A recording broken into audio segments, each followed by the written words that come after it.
പ്രമുഖ ഭക്ഷണ വിതരണ ബ്രാൻഡായ ടേസ്റ്റി ഫുഡ് യുഎയിൽ സംഘടിപ്പിച്ച നാഷണൽ പ്രൊമോഷനിൽ സമ്മാന ജേതാക്കളെ പ്രഖ്യാപിച്ചു. ഒന്നാം സമ്മാനമായ ജാക്ക് ജസ് 6 കാർ ഗുജറാത്ത് സ്വദേശിയായ കേതൻ കുമാറിന് ലഭിച്ചു. രണ്ടാം സമ്മാനം നേടിയ 10 പേർക്ക് 1 വർഷത്തേക്കുള്ള ഗ്രോസറി ഉൽപ്പന്നങ്ങൾ ലഭിക്കും.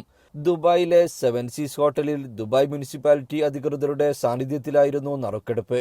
യുഎയിലെ ഏതെങ്കിലും ഔട്ട്ലെറ്റുകളിൽ നിന്നും 10 ദിർഹം വിലയുള്ള ടേസ്റ്റി ഫുഡ് ഉൽപ്പന്നങ്ങൾ വാങ്ങുന്നവർക്കാണ് ക്യാമ്പയിനിൽ പങ്കാളിയാകാനുള്ള അവസരമുണ്ടായിരുന്നത് എന്ന് tasty food MD Majeed Pullancheri പറഞ്ഞു. ഗുജറാത്ത് സ്വദേശിയായ ഒരു കേതൻ കുമാർ എന്ന് പറഞ്ഞ ആൾക്കാണ് കിട്ടിയിരിക്കുന്നത്. അവർ യുഎയിൽ വർക്ക് ചെയ്യുന്ന ആളാണ്. ഇപ്പോൾ ഡിസംബർ വെക്കേഷൻ നാട്ടിൽ പോയതാണ്. അവർക്കാണ് ഇത് കിട്ടിയിരിക്കുന്നത്. കഴിഞ്ഞ ഒക്ടോബർ 8-നാണ് സ്റ്റാർട്ട് ചെയ്തത്. ഈ ഡിസംബർ 8-ന് സമാപിച്ചു. നടനും അവതാരകനുമായ മിഥുൻ രമേശ്, CEO ഷാജി ബലയമ്പത്ത് എന്നിവർ നേതൃത്വം നൽകി. ജീവൻ ന്യൂസ്, ദുബായ്.